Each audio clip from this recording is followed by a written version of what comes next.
Welcome back to another episode of Instigating with Clarkey and Drury, brought to you by our friends at Larry Hudson Chevrolet Buick GMC here in Listowel, Ontario, and the Listowel Squash Courts. Ryan, Drury, Clarkey, it's been an eventful offseason so far in the National Hockey League. We are in Leafs country, and who better to talk about what the Leafs have been up to so far and what they might do in the very near future than our good buddy, your friendly neighborhood dark guy, Jason Maslakow. Jason, buddy, it's great to see you. How are you? How's the summer been? I'm absolutely fantastic, guys. It's been a great summer so far. I just finished a week vacation, floating and drinking in the lake for 9 days. I can't really complain about that. Nice. And before we get into the Leafs, tell us about the Collingwood Blues. What's going on with them? Well, had to throw it up there. Yeah. Collingwood Blues. We won a Ontario Junior Hockey League championship this past season. Went on to the National Championship Centennial Cup out in La Portage, Manitoba. Ended up finishing just shy of our goal of winning that national title. We finished up in the quarterfinals with a tough loss there, but the team is looking good.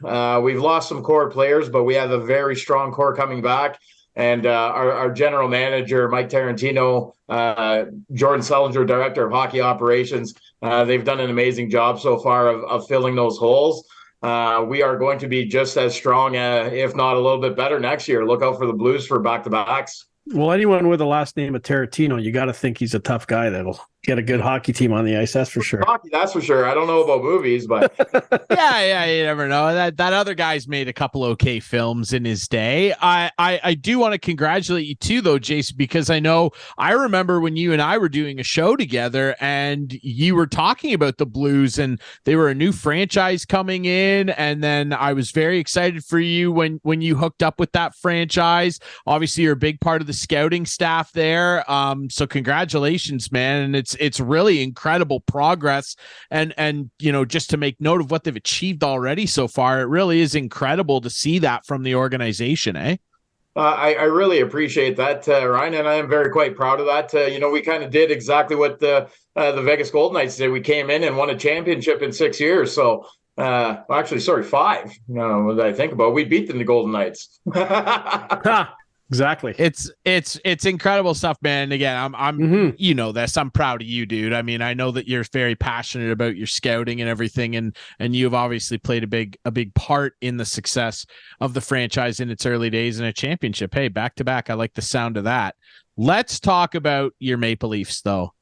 Let's start with the bigger news right away. Obviously, Kyle Dubas, the whole contract fiasco. Will he stay? Won't he stay? Rumors of coming back with contract demands. It all ends up not mattering. He's gone. He is a Pittsburgh Penguin now. And Brad Treliving is now running the ship in Toronto. Your impression of how everything went down with Kyle Dubas, and your impression so far of the brief job that Brad Treliving's done, because he's been a busy guy, Jason. The way Dubas left, let's start with that. To me, he didn't want to be here. People could say, he wanted more power, and I could understand that, but I'm not a fan of the way things ended on Kyle's part, as a matter of fact. When your president of hockey operations and your boss comes out and says, I don't want you to hold a press conference until we have your contract signed, and we'll announce your re-up together. Then you say, okay, and then go ahead and hold your own press conference and relay a much different message to the public than what you've been giving behind closed doors.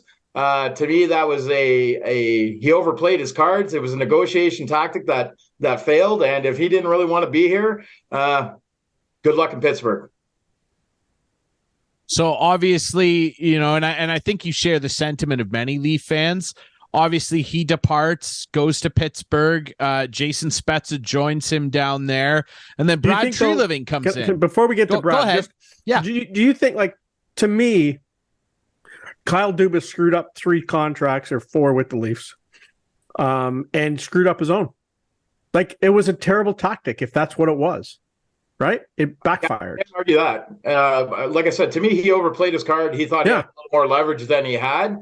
Mm-hmm. And when you're coming in, basically asking your boss for his job, essentially, right, in your tactics, I mean, I think this was a way of him leaving, where if he got what he wanted, great, and if it didn't work out, he thought he was gonna, maybe come off looking a little cleaner than he did. But that's not the way it worked. And I'm positive he had that in the bag, the Pittsburgh job in the back pocket the whole time. Absolutely. You don't change the narrative or come in at the 12th hour with a much higher demand.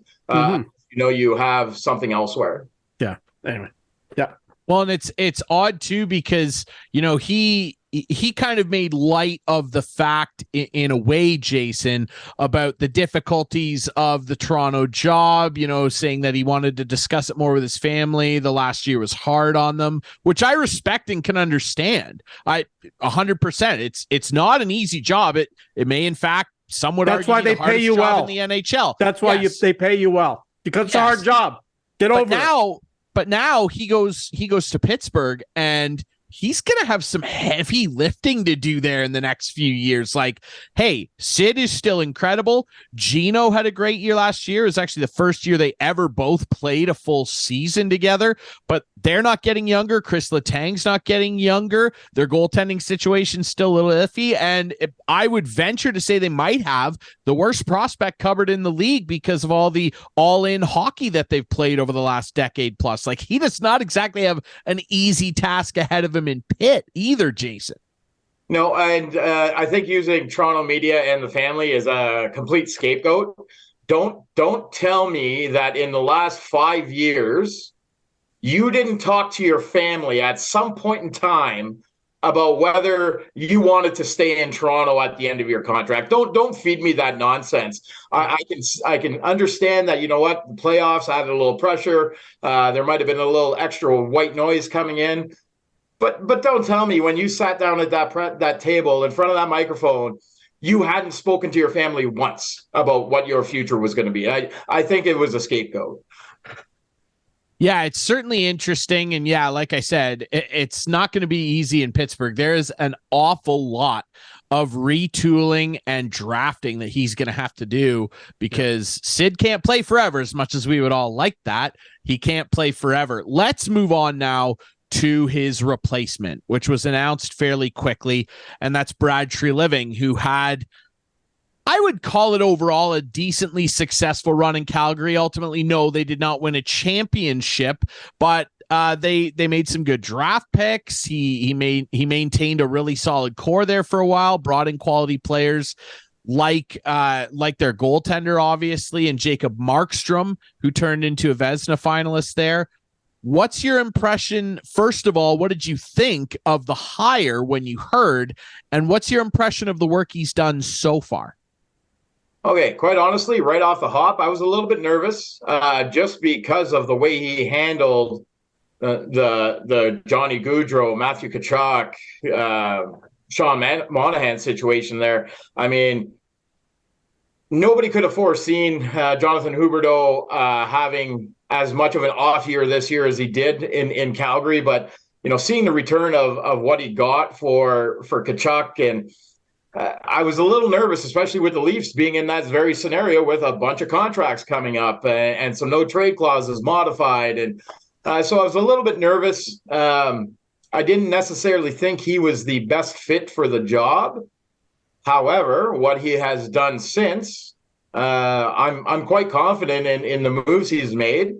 I firmly believe that today the Toronto Maple Leafs are a better, tougher team to play against than they were when the season ended. So I'm quite content thus far. Okay, before we dive into that, if you didn't think he was the perfect fit for the Leafs, who did you think was? There wasn't a whole lot of options out there. Mm-hmm. Quite honestly, I would have liked to have seen them go back and say, hey, Mark Hunter, come on back. I thought you were going to say JFJ. Yeah, no. Yeah, Mark Hunter, for sure. I was thinking, maybe he was going to get his shot after all, and I would stay with that. But said, so far, so good. I like the moves he's made so far, and I think he's perhaps learned from his last scenario in Calgary with the contracts and how to deal with that perhaps a little bit better. Okay, so you say they're tougher. They added Ryan Reaves, Tyler Bertuzzi, Max Domi. Tell us what your thoughts are on each of those players. Okay, Tyler Bertuzzi over Michael Bunting. Right. Tyler Bertuzzi every day of the week. Same type of game, just a whole lot more offensive ability out of Tyler Bertuzzi. If I want to compare who finished the season, Alex Kerfoot. Max Domi, Alex Kerfoot, I'll take Max Domi. Now, caution to Leaf fans, Max Domi is not Ty Domi. He's never had more than, I think, 3 or 4 career fights in one season. Other than that, it's been one or two tilts here and there. So caution, he's not coming in to knock people's heads off, but that's what Ryan Reaves is for. I would have liked Reaves at league minimum, but you know what? He has the name. People wanted him. I'm sure he probably could have gotten more elsewhere. So when I'm looking at the physicality of the team and how you're going to stack up against them in the playoffs and grinding out a 7-game series, second round, third round, hopefully this year, I like the way we're constructed better than we were last year. Okay, we're going to do a point counterpoint here. Okay. Yeah. Ryan Reaves, go.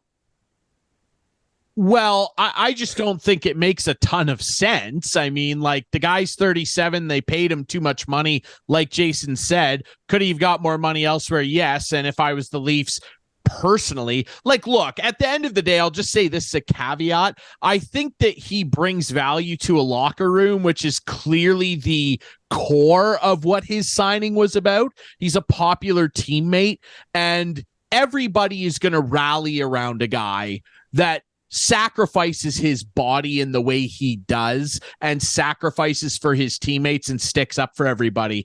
Everybody through hockey history, sports history, is going to stand up for a guy who's a quote unquote sheriff in the locker room. That said, if this was Ryan Reaves at 30, I'd be like, okay, yeah, it makes a little more sense. But at 36, I don't even know if this guy will play out the life of that 3-year contract. I don't think he really cares. And I really do believe that there's an angle on this for him as well. I think he wants to get into media, which I think would be a great fit for him. He's a gregarious personality. He's fun to listen to. He's one of easily the most affable and relatable NHL players because he actually speaks his mind. So I think there's an angle on his side of this too. What better market to go to potentially launch a media career in the NHL than Toronto or New York, right? So I think that there's an angle there. As far as what he's going to bring to this team when he plays, which in the playoffs will be almost never, because look at the track record of the teams he's played on. A lot of playoff teams he's played on over the past couple of years. Pittsburgh Penguins, barely dressed. Minnesota Wild, didn't dress at all in the playoffs that year, if I'm not mistaken. Rangers, barely dressed. Vegas Golden Knights, Game 5 Stanley Cup final against those guys there, the Washington Capitals, scratched, didn't play in an elimination game. That said, he will bring easily the most physical element the Leafs have had in their lineup since Wayne Simmons, who was often injured and banged up, and Ryan Reaves is quite a bit of a meatier human being than him. He won't back down from anybody. However, this narrative, Jason, where having him on the roster is going to scare other teams away from running Auston Matthews, running Mitch Marner and the like, if he's on the ice, sure, but I can't see a scenario where he's going to be on the ice with those guys. And when you're playing 7 minutes a night in today's NHL, guys just don't really think about that anymore. However, I do feel like he will bring some value to the lineup. I just don't know if it's going to be for the ultimate goal, which is success in the playoffs. Your thoughts? Well, I agree with a lot of what you said. And I mean, when I was looking at, possibilities for the Leafs, was Ryan Reaves on the top of my list? No. I saw people floating around Milan Lucic, and I said, you know what? I would have taken a 28-year-old Lucic, not a 37-year-old Lucic. Sure. I would have been looking at Hathaway. You're former Washington Capital, I think he would have been a guy that might have been a better fit because he's going to come in and play some meaningful minutes and quite possibly produce a little as well. Kills penalties, can skate.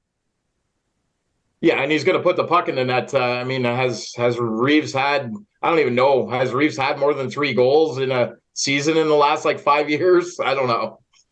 Well, you've softened your blow a little bit, Ryan. I just want to read the text you sent me at 12:09 on Saturday, July 1st. I can't believe because why? Don't read the text because why? Clarkey. That's why? You don't want me to say what you said to me on that day? Why? Because I painted a much grimmer picture of the signing. You absolutely did. In harsher words. That's a private conversation. Look, because listen, okay. I don't want to make this a dump garbage on Ryan Reaves scenario. I just felt like the Leafs, and you know what, Dark Guy, you brought up Garnet Hathaway as an example. I thought that there were guys out there that could have filled this toughness role and even a quote unquote, pseudo enforcer role and bring more value for money than Reaves at 1.3. Garnet Hathaway, what would Garnet Hathaway want? 1.8, maybe 2. I feel like I'd rather have that on my roster for 3 years. Is a great pull by Dark Guy there. That's why he should probably just be a GM. I think he would bring more value than Reaves. I don't want it to seem like I don't like the guy. I think, like I said, I'm looking forward to watching him on Hockey Night in Canada in a few years. I think that he would be a valuable media member. I just don't believe that he was necessarily what the Leafs needed, but we'll see if it works out differently. I just think that Brad Treliving, from an outside looking in, and then obviously talking to players and the coaching, there was no surprise that he signed the 3 guys he signed to make this team tougher. I'm done with Mitch Marner laughing when he gets punched in the face in a scrum. I'm done with that stuff. We need to stand up for ourselves here. And Bertuzzi's going to do it. Domi's going to do it. They're going to be agitators too. And Reaves can throw them. And that's, I listened to Don Cherry's podcast on Sunday morning, and he's all in now. And I thought he would be, as you guys would guess. Sure. But he thinks it's the best thing ever that the Leafs signed these 3 guys. I think Bertuzzi's the guy who's going to be a great, pleasant surprise and can score goals. Absolutely. I mean, Bertuzzi had a 65, 70-point season there in Detroit on a lackluster team. I mean, this guy has the chops.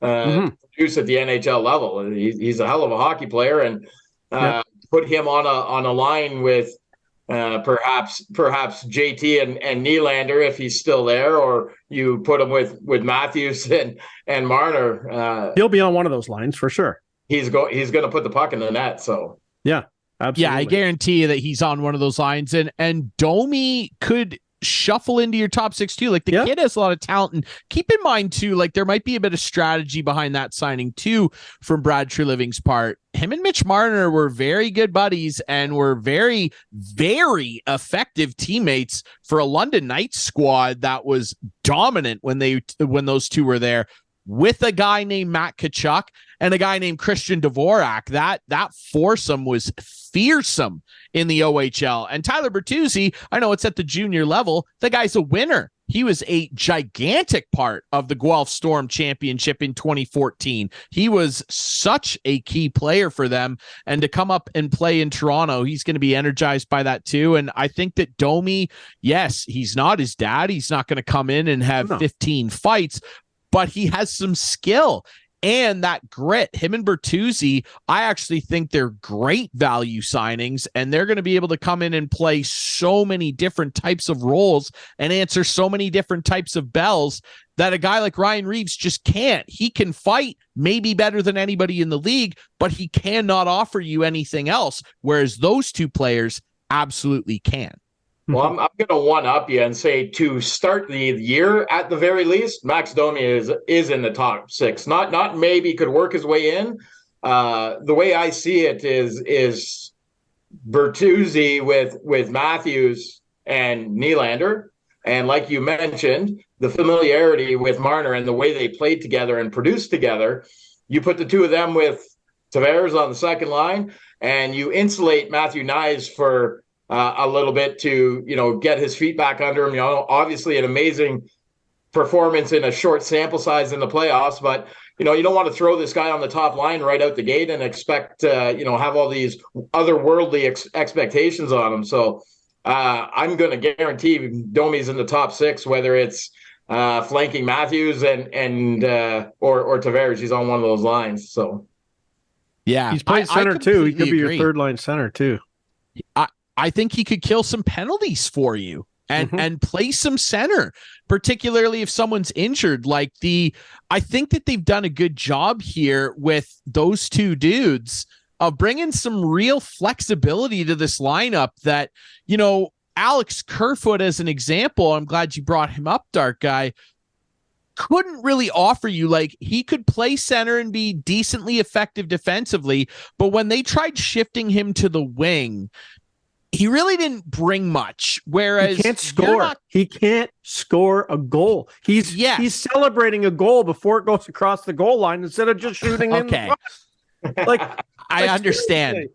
And that's what I mean with these two guys. You got dudes who have been finishers and good, solid producers and net front drivers throughout their career, and they've got some flexibility to their lineup ability as well, Jason. Well, and the topic that started this whole discussion was Brad Treliving and some of the moves he's made. We're focusing on the forward group here, but Jonathan Klingberg. This is a guy who, by all accounts and purposes, not really a huge defensive upgrade over Justin Hall. They both have their own problems in their own end. But don't tell me that. What he brings offensively, and the dynamic he will give the Toronto Maple Leafs on the back end and on the power play for one. That was an amazing pickup as well. I mean, if you're going to have a horrible defensive defenseman back there, you at least have him guy like Klingberg who can put the puck in the net and move the thing. Yeah. Whereas for sure. Paul was just absolutely, no offense to the guy. I hate harping on guys too much, but he was absolutely useless all the time. Mm-hmm. Yeah. There's no question about it. They certainly get some really great offensive puck moving instincts there from a guy who was a very good Dallas Star, and just because of their cap situation and the fact that he was basically forced out of his slot by Miro Heiskanen and by some extension Thomas Harley, they really didn't have the room to keep him. I think that it's an interesting little reclamation project because we all know the guy clearly has great offensive instincts and can really, really pass the puck. Whether it helps in the defensive zone will be another story. All right, let's take a quick break. When we come back, we'll talk a little bit more about that defensive zone, maybe some upgrades that could still be coming, and of course, a topic that seems to be evergreen with the Leafs the last number of years, the crease. What's that going to look like? Because Ilya Samsonov, as we record this, yet to be signed. We'll be right back here on Instigating.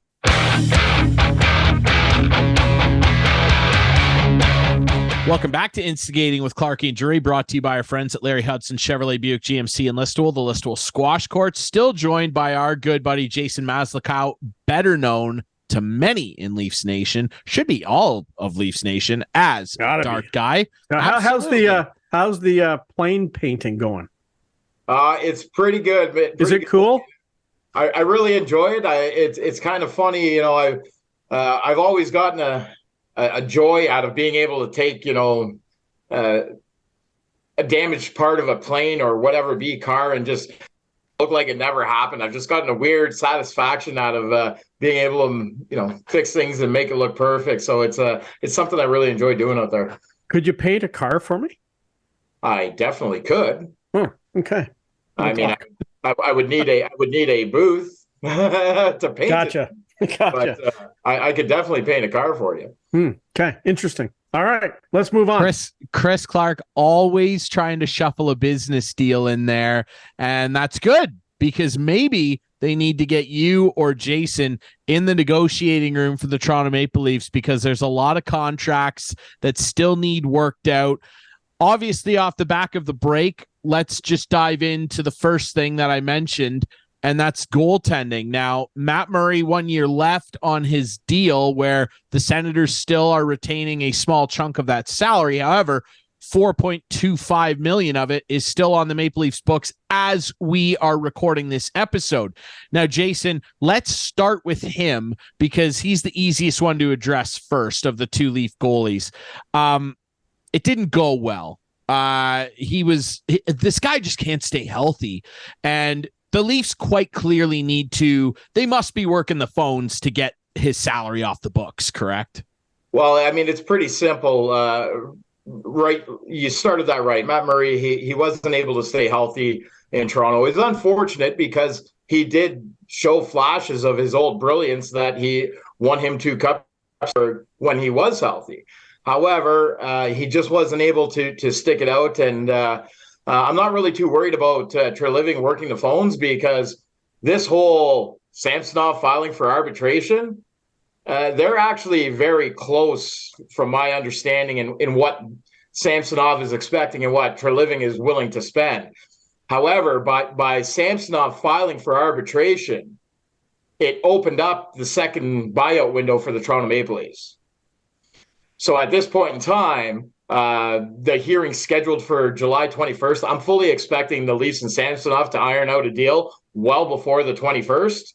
They're going to have that done, which opens up the buyout window. The Leafs can buy out Matt Murray if they're unable to find a suitor to take him on for a C-level prospect or a later draft pick.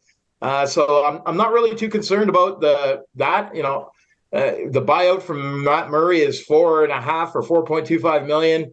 That would be that savings this year, and they would have to carry over $2 million for next year. Absolutely doable, and that would open up more than enough cap space for the Leafs to be compliant. I agree, and obviously let's talk about the second guy in this story because there is a third character here, but let's start with the aforementioned Ilya Samsonov, former Washington Capital, who played pretty well for stretches of that season in Toronto, and he had a... This is recording, right? Yeah, this is recording. I'm not someone done predicted yet, that. though. I'm not done yet because someone else on this panel also predicted that he would let in muffin soft goals in the playoffs, which he did with frequency.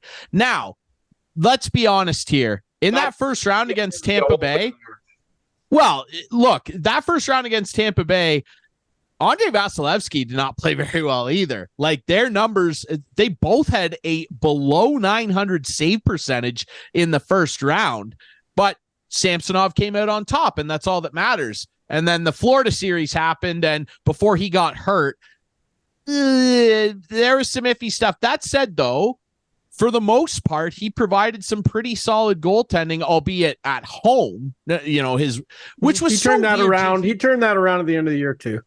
Yeah, the last month it was better. Jason, can you explain that to me? Like, you're a goalie. Clarkey claims to be a goalie. Can you explain to me what you think was the cause of that? Because at one point in the season, Ilya Samsonov had a .923 save percentage at home, cresting into the new year, and an .890 save percentage on the road. Can you explain that to me at all? Like, what your thoughts are there? The only thing that I could possibly come up with is he likes sleeping in his own bed. I mean, honestly, you would think, especially in a pressure cooker like Toronto, you'd have a penchant to play better away from home, where maybe the media is not as intense and everything like that. But I really don't have a specific reasoning for that. Maybe he doesn't like traveling. He doesn't prepare the same when he travels. I don't know. It was an anomaly for sure. And like we said, he started to turn that around and even things out towards the end of the season anyway. So hopefully he has it figured out. I wonder, maybe, like, if I'm oversimplifying it, maybe it was just a thing where not having the matchup control, maybe the Leafs lost more faceoffs in their zone or something. And it's really hard to say, but you're right. It was a very strange split. Final thing on our old buddy Ilya Samsonov, because he's going to go to ARB and likely solve something prior to the hearing. what would you be comfortable with contract-wise, term and dollars? What do you believe Ilya Samsonov deserves? Oh, right now, I would, if you could get it done, I would give him 3.5 over the next 3-4 years if he's willing to take it. That would be ideal for sure.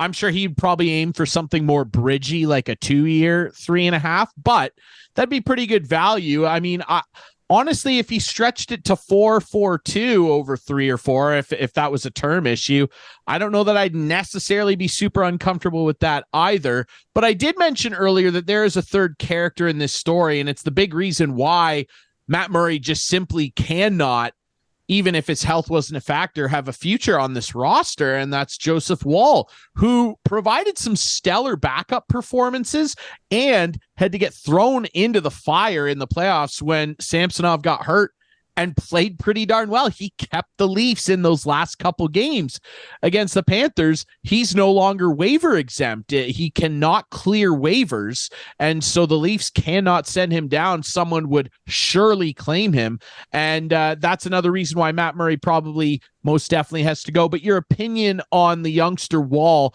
and the performances, albeit brief, that we saw from him this year?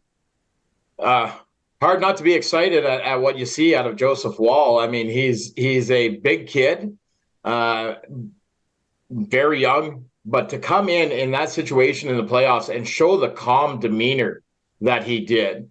You know, in the past, one of the things you didn't like about Ilya Samsonov was that you said he, tend to lose his net every once in a while. He gets a little bit frazzled, drops his stick, and that's just part of the athleticism and the way he approaches the game, which is very different from a Joseph Woll, who is very technically sound, positionally solid, and he makes saves look easy just because he's tracking that puck well and just so calm and fluid in his movement. So a lot to like about Joseph Woll there, and part of the reason why when I look at Ilya Samsonov's contract, I wouldn't go and do anything too exorbitant. 2-3 years is what I'd be hoping to lock him in at, and you figure it out where you are out with Woll afterwards. Do you think Treliving is going to be happy with the tandem if it is Samsonov and Woll, or do you think he wants to make a splash and bring in a Connor Hellebuyck or someone like that? You know what I'm saying? Like, do you think I'm going to cut you off right there, because this is a conversation I've had with every single Leafs fan. I know. I do not want Connor Hellebuyck. Why? He's a Vezina goalie. Awesome regular season goalie. Yeah. Does this sound familiar, Ryan Drury? Awesome regular season goalie. Look at his numbers in the playoffs. He's been to the playoffs 6 times. 3 times he's had abysmal numbers. So then why? Then if saying that, then the Leafs should get rid of Matthews, Marner, and everyone else who's failed for them. But if you're going to spend $7 or $8 million on a goalie, I want one that doesn't have a sub 890 save percentage in the playoffs. And in 3 of his 5 performances, in the playoffs, Hellebuyck has been absolutely abysmal. So I get it. I don't know, man. Goalie, I probably sound crazy for saying I don't want him. But I think you do. You do. Ilya Samsonov and Joseph Woll for a combined $5 million. And I'm looking at Hellebuyck, who's going to command much more in his next contract. No, thank you. And you're going to have to give up top assets to get Yes, him. you are. I agree. No, thank you. We have solid enough goaltending to win a Stanley Cup with Samsonov and Woll, and I believe that. Okay. Here's the thing. I like, Jason, to be fair to you, like, I think the only reason that it sounds crazy to anybody who's saying, oh, I don't want Connor Hellebuyck, I think the only reason that it sounds that way is because of the team that you cheer for here and the team that's our focus tonight, because of the salary cap strapped Leafs. Like, they have enough problems with their salary. Like, it's not like they have a bunch of room to play with here and could easily accommodate a $6.5-7 maybe plus $1 million goalie and a 2-time Vezina winner in Connor Hellebuyck, or 1-time, pardon me. Clarkey is Googling some stats right now because he doesn't believe me, I don't think. Well, he's got a 916 career playoff save percentage. That's not bad. Yeah. What I'll say, 40 games. I'll say, 916 and regular season 920. A good chunk. Go year by year, Clarkey. Go year by year in the playoffs. All right, fine. That's where I'll defend you, Jason. A good chunk of that was from that Western Conference final run in 2018, where they lost to the Vegas Golden Knights. They were a game away from playing the Capitals in the Cup final, and Hellebuck was brilliant that year. The last couple times that they've been to the playoffs, he has struggled, as has. Okay, so let's just look at the stats. Okay, let's just look at the stats. Okay. 17-18. He was 9-8 with a 922 save percentage. 18-19, 2-4, 913. Not bad. 2020, he was 1-3, 904. 2021, 931 save percentage. So the 2 years.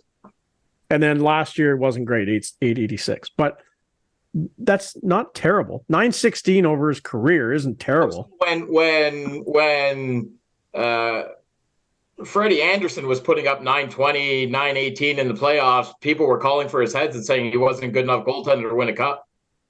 Yeah, because he would give up as Ryan called, the big muffin at the wrong time. But fair enough. So a guy with an 868 goals against average in his last showing in the playoffs for $7 million. 1 year, man. It's just 1 year. Well, in 904. I will say this because I feel an argument brewing. No, it's just friendly banter. No, I big know. Leaf fans. That's all. All I'm saying is good goal. I think he's a great goalie. I just think Treliving is going to do something with the goaltending. I really do. How? Well, his I know, like it's the cap thing, right? Like his track record. Oh, I get it. Clarkey, I get it. His track record, Clarkey, to defend your side here. I feel like I'm a mediator. To defend your side would suggest that, because we are talking about the guy who brought in Jacob Markstrom to Calgary, pilfered him from a division rival. Mm-hmm. That said, though, I just don't know how the Leafs make it work without moving some significant salary in. And there's a bigger problem area, in my opinion. Even with my thoughts on old Ilya Samsonov, there's a problem area to me that is still lacking for the Leafs, and that's the blue line. Jason, what would you like to see done here? Because it kind of ties in with what we wanted to talk about these looming contracts. Nylander needs a new deal. The rumors are that he wants an exorbitant amount of money, $10 million like the other guys got. Matthews needs a new deal. He's staying. What's your opinion on what could be done with the blue line? Because defensively, look, the goaltending, Aiden Hill just threw that narrative out the window again. If you're absolutely right. You just need a guy to get on a heater. Niemi, Cam Ward, Hill, we get it. It wasn't defensively. Just Hill, Logan Thomas coming out of nowhere. Laurent Brossoit until he got hurt. Yeah, Larry Brossoit, yeah. Ask how many people knew who Laurent Brossoit was before this year's playoffs. The average Aiden Hill never heard of him. No, Aiden Hill is the fourth-string goalie, right? However, on the topic of the Vegas Golden Knights, the defending Stanley Cup champions, still feels unbelievable to say that decor. That's a decor. And I'm still looking over there at that Leafs decor, and in terms of defensive acumen, my eyebrows are still a little raised. I don't know how I feel about it, Jason. What would you like to see done? Well, first of all, I don't think Keefe gets enough credit for what he's turned this team into defensively without necessarily high-end defensemen. I mean, the Leafs were near the top of every major defensive metric last year throughout the course of the season. The Toronto Maple Leafs play a strong defensive game, and I think that's a testament maybe to Keefe and the coaching staff, and why some people love him so much in Toronto. What would I like to see done? Well, it's very simple, and it all ties in together. You trade Nylander ASAP for the best defenseman that's available, and if that's Hanifin from Calgary, well, hey, wouldn't that be a good fit?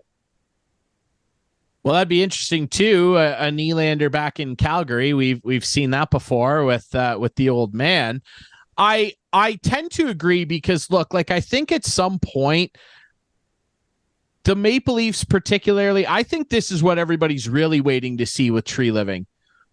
What are you going to do that the other guy didn't do under the gun with these big contract demands from these young players? What's your reaction going to be?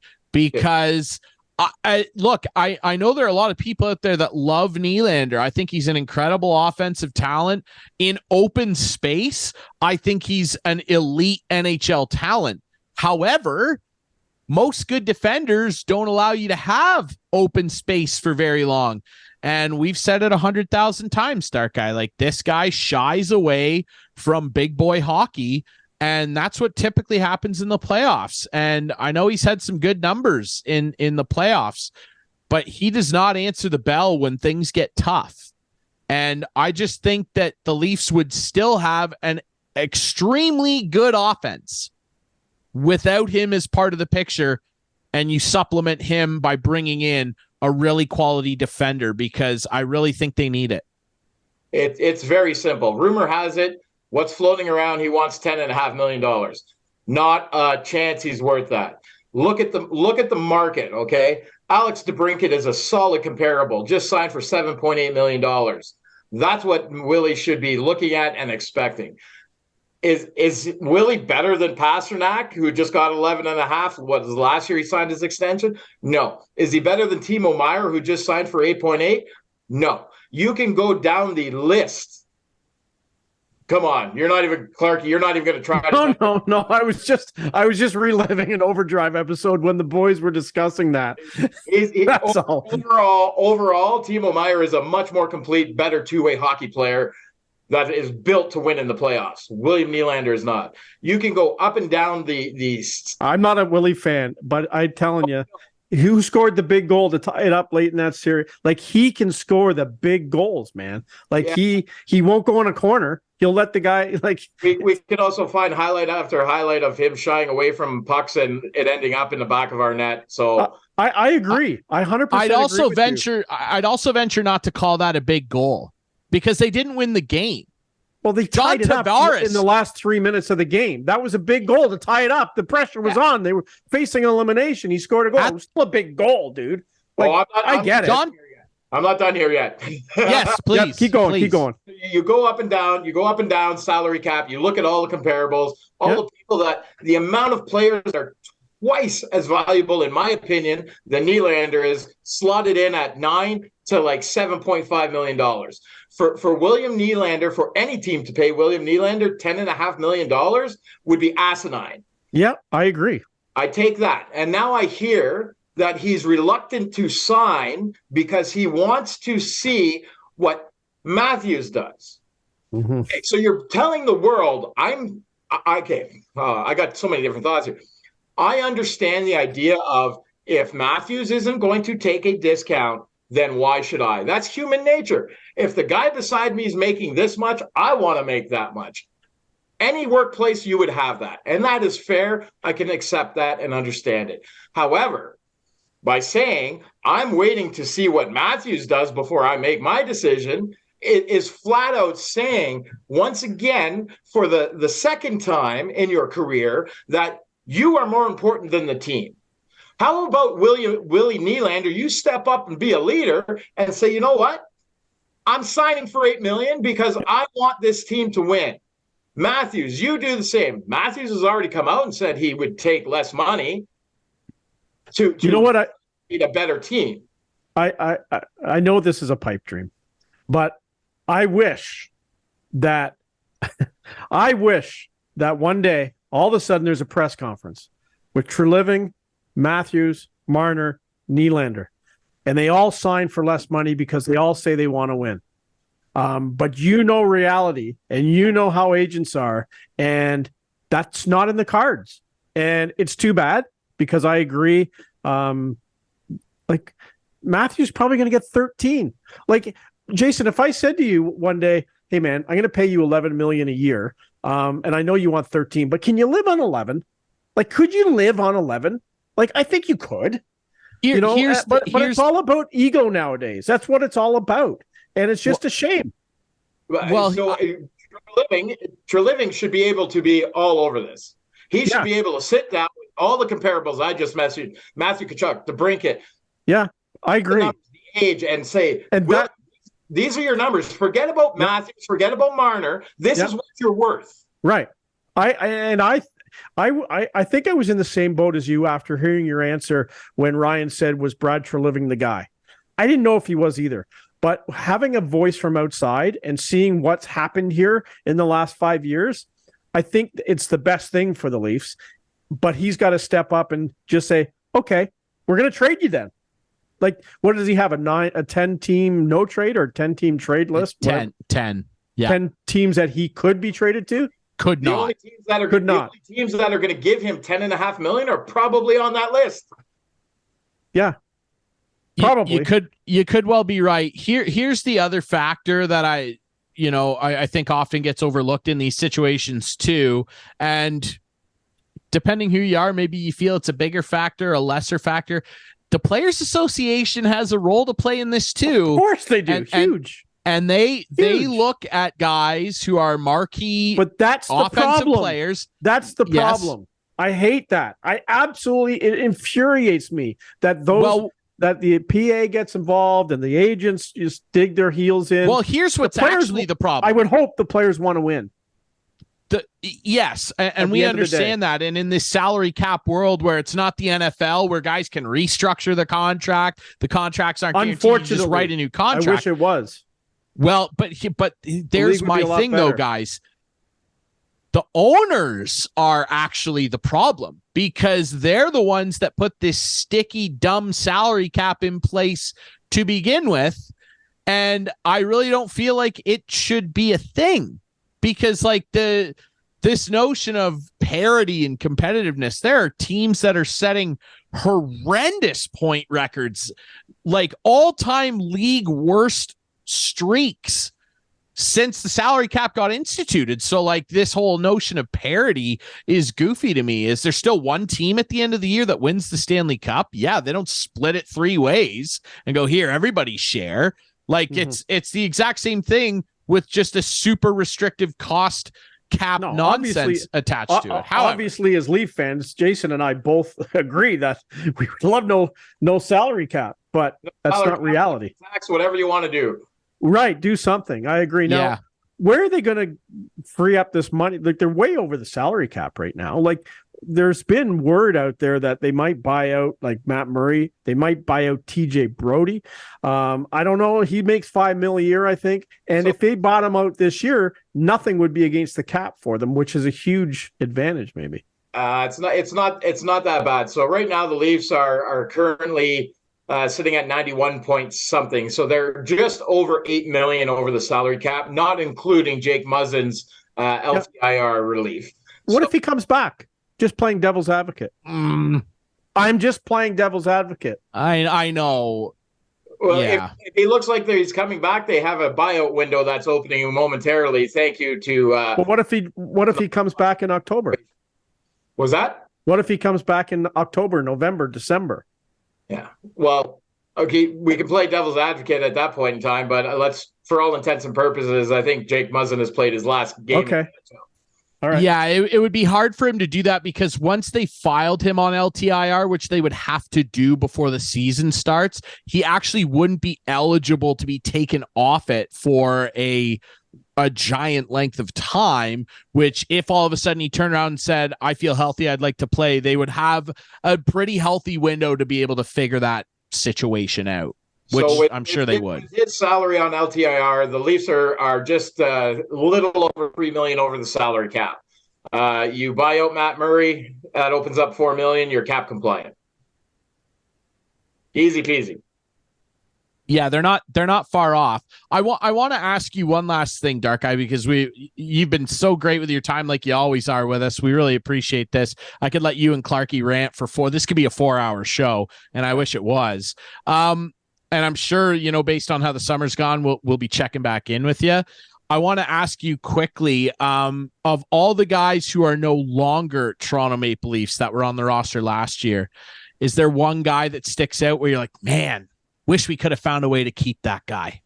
Well, I think everybody's obvious answer would be Ryan O'Reilly. But for me, it's plain and simple. Just like with Kyle Dubas, if you didn't want to be in Toronto, best of luck to you in Nashville. I wonder why.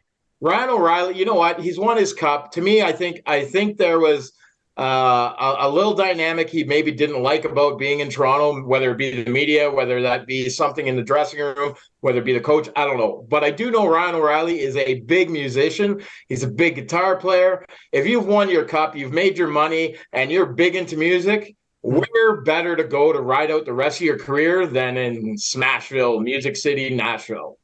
And he can walk the streets and no one will know who he is. And maybe that's what he wants too. So that being said, I would say the one guy I would have loved to have seen or found a way to keep would have been Nola Chart. He just provided an element to the game that the Leafs needed. Now, yes, we made up by bringing in Domi and Bertuzzi, but he's just a guy. I think if we could have found a way to find a slot for him on the third or fourth line, he would have been somebody I would have liked to have kept.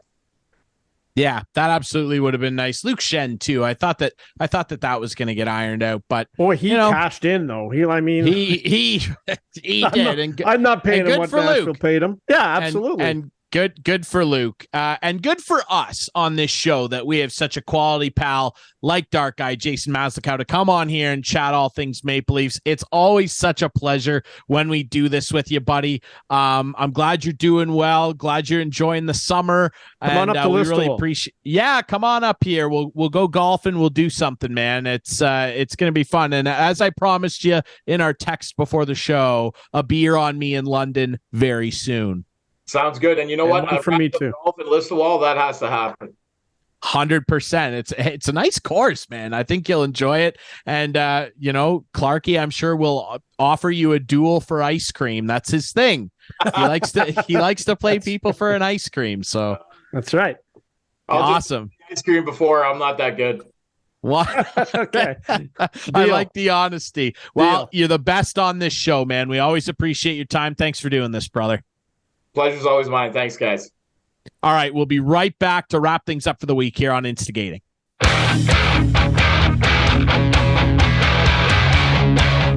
Back to wrap things up here on Instigating with Clarkey and Drury, brought to you by our friends at Larry Hudson Chevrolet Buick GMC and the Listowel Squash Courts. Ryan, Drury, Clarkey here. Thanks again to our buddy Jason Maslakow, your friendly neighborhood Dark Guy, one of the biggest Leaf fans out there, for joining us, chatting about the Leafs offseason so far. And man, oh man, like we talked about, Brad Treliving, with some of these contracts, he's got to kind of be the dealer, if you will, Clarkey, and wheel and deal for these new contracts. Dealer. It's dealer demo days at Larry Hudson's right now. Wow. We have dealer demos up to $7,000 off a truck. Dennis and Carol Ann were in today picking up theirs. Lovely couple. They picked up their demo. We have a great selection right now. So if you're looking for a dealer demo, come see me. Or if you have a salesperson already, come see them. But it's on right now, 1000 Wallace Avenue North in Listowel. And also, we still have some Envisions on the lot. So if you're looking for an Envision, nice little SUV, not really little, I shouldn't say little, nice SUV. They have it in leaf blue. I call it leaf blue. It's not really leaf blue, but it's a sweet color, and it's a new color this year. So either Envisions, dealer demo trucks, it's happening at Larry Hudson's. We have great selection right now. I love it. Hey, you know what? Auston Matthews, William Nylander, they need new deals. If they sign them, they should come down and take advantage of this. Come see Clarkey. Bill Nye, the wrist shot guy. Come score a great deal with Clarkey and our friends at Larry Hudson's Chevrolet Buick GMC. We also have, let me just mention too, like at time of recording, if I'm not sure if it's going to sell in the next couple of days, but we have a Bolt EUV, which is our electric vehicle. And I took it for a little test drive myself tonight. That thing goes from 0 to 100 in about 3 seconds. It's incredible how fast the electric cars go. It's a great vehicle. Got cooled seats, heated seats, sunroof, and it's all electric. 422 kilometers a charge, and it's a beauty. I love that. Electric. Well, this show's been electric. And thanks again to our friend Jason Maslakow and our great friends over at Larry Hudson Chevrolet Buick GMC here in beautiful Listowel. Remember, Hudson's has it, and our friends at Listowel Squash Courts. It's easy to sign up and get playing squash. It's a 24-hour facility. You get a great little fob. You can access it. You can play squash at 2 a.m. I do it sometimes. You can do it with our friends. Yeah, I'm still out. You're Jake Muzzin, man. You're on the IL. All right. You can watch this show Friday nights at 8, Sunday nights at 9 with our friends on Whiteman TV. That's channel 6 for Whiteman subscribers. Make sure that you watch our show that debuts on YouTube if you miss it on Whiteman, Friday nights at 9. You can follow us on social media at Instigating Pod and find this podcast on all the best podcast apps and streaming services. Mr. Clark, it's been a pleasure, my friend. That was a fun episode. Thanks again to Dark Guy. We will be back next week. What? I was going to say, we didn't even talk about Vladdy winning the home run derby and taking out a kid in the process. He did. First Blue Jay to ever win it. First father-son combo to ever win the derby. Pretty darn special, Vladdy. I hope that means big things in the second half for the Blue Jays. You know, you'll always get big things here from us at Instigating. We'll see you next week.